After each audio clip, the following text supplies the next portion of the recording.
सामने पड़े थे 50,000, लेकिन उसको डिगा न सके उसके संस्कार। आपने अक्सर सुना होगा कि परवरिश की गई है या फिर पाला गया है, दोनों में बड़ा ही अंतर है। तो जो मैंने बात बोली है उसको जानने के लिए इस लड़के से मिलिए। ये लड़का तमिलनाडु में है और इसका नाम है मोहम्मद असीम।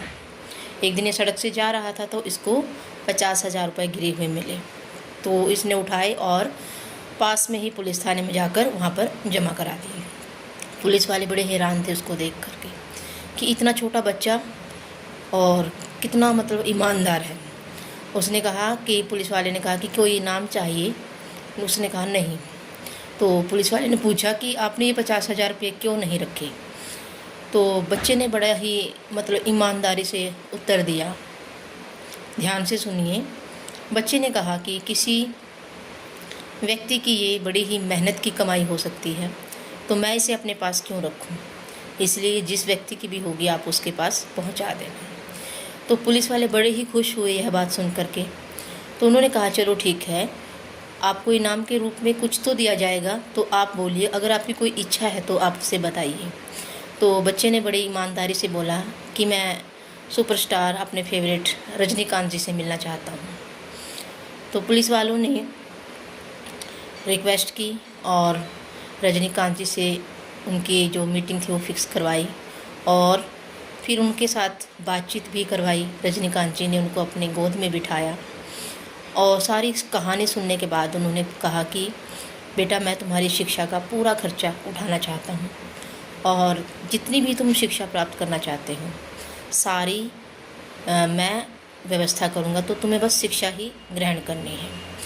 तो वो सिर्फ 50,000 2-4 महीनों में खर्च हो जाते हैं, लेकिन ईमानदारी का तोहफ़ा देखिए उस बच्चे को क्या मिला। पूरा परिवार रजनीकांत जी से मिला और पूरे जीवन भर की जो शिक्षा थी जिसके आधार पर उसे अपना फ्यूचर बनाना था वो आपको उसको फ्री में मिल गई। तो ईमानदारी का तोहफ़ा बड़ा ही अच्छा होता है। तो ये होता है परवरिश की है या फिर पाला गया है।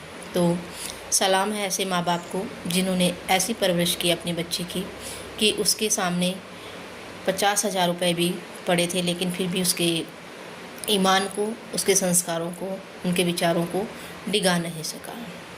तो अपने बच्चों से पूछते रहिए, बताते रहिए ऐसी ऐसी बातें, ताकि उनके दिमाग में भी ईमानदारी है जो वो बचपन से ही, शुरू से ही पैदा हो जाए और किसी की भी मेहनत की कमाई हो या फिर किसी की खोई हुई वस्तु हो, उसे देखकर उनके मन में लालच पैदा ना हो। और अपने बच्चों से पूछते रहना चाहिए कि बेटा, अगर तुम्हारी तनख्वाह इतनी कम है तो इतनी महंगी महंगी चीज़ें कहाँ से आ रही हैं, क्योंकि कई बार इंसान लालची हो जाता है।